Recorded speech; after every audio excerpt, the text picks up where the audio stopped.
Hola, no te quiero hacer perder mucho el tiempo, así que voy directa al grano. Si quieres escuchar el audiolibro completo, echa un vistazo al enlace en la descripción. Podrás disfrutar de una prueba totalmente gratuita que te dará acceso a un amplio catálogo de audiolibros. Pero espera, que hay más. Por si todavía tienes dudas, a continuación te dejo con un pequeño fragmento del audiolibro. Disfrútalo. New Hampshire, en la década de los 80, se veía azotada por una ola de crímenes y violencia. Los delincuentes campaban por sus respetos y los jóvenes de los barrios más desfavorecidos sufrían las consecuencias de una sociedad que vivía con los ojos vendados. El gobierno no era capaz de mitigar tan violenta sangría. Incluso, muchos medios de comunicación se jactaban de que ellos eran la cúspide de la llamada mafia y daban cobertura a todos esos personajes tenebrosos. Varias bandas se peleaban por el control del país, pero el núcleo más afectado, y el que más parecía interesarles, era el centro neurálgico de la nación. Nacer en uno de esos barrios, en aquella época, te llevaba a lo que mucha gente denominaba como el camino de la perdición. Los jóvenes tenían como referencia a los mafiosos más conocidos, y todos soñaban con ser uno de ellos y que la gente les respetase del mismo modo. Quizá el dinero y la ostentación desmedida no eran tan importantes como la sensación de que la gente temblase solo con escuchar tu nombre. Para todos los chiquillos, ese era el verdadero poder.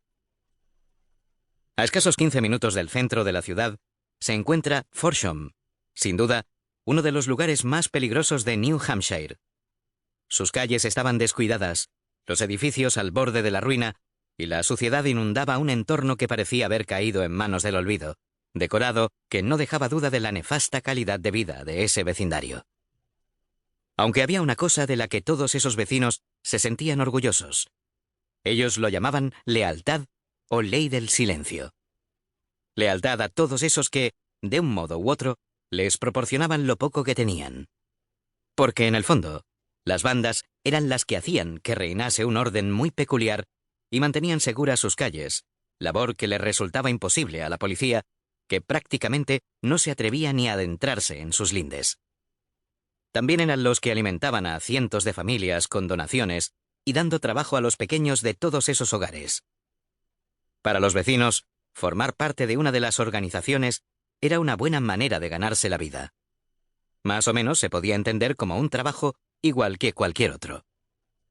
Forsham era el dominio de los Young, una pequeña familia compuesta por varios hermanos huérfanos que se habían hecho con el control gracias a sus conocidas y violentas malas formas. El líder era un hombre no muy corpulento y con cara de pocos amigos llamado John. Él era el mediano de los tres. Como es evidente, ese clan no solo estaba formado por los hermanos. Poseían un organizado ejército de maleantes que seguían sus indicaciones a rajatabla. Sus largos tentáculos llegaban a cualquier rincón de la ciudad, e incluso del país. Sin duda, eran una de las bandas más respetadas, con su sede principal en una barriada al sur de New Hampshire. En la calle 14, casi haciendo esquina con la avenida Croswell, nació un joven al que sus padres pusieron un curioso nombre, Daven. Según decían, significaba chico de los sueños. Pertenecía a una familia muy humilde. El padre trabajaba en una de las enormes fábricas de metal a las afueras de la ciudad, y la madre, debido a la precariedad del sueldo de su marido, servía de ayudante en trabajos temporales que le surgían de vez en cuando. Los ingresos casi no les daban para pagar los gastos más básicos.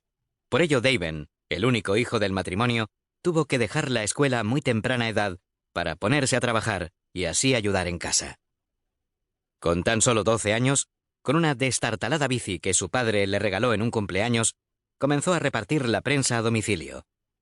Así pasó casi toda su juventud. Encontrar un buen empleo en una época tan difícil era tan complicado como aguantar todo un invierno entre las paredes de su casa. Hacía casi más frío dentro que fuera.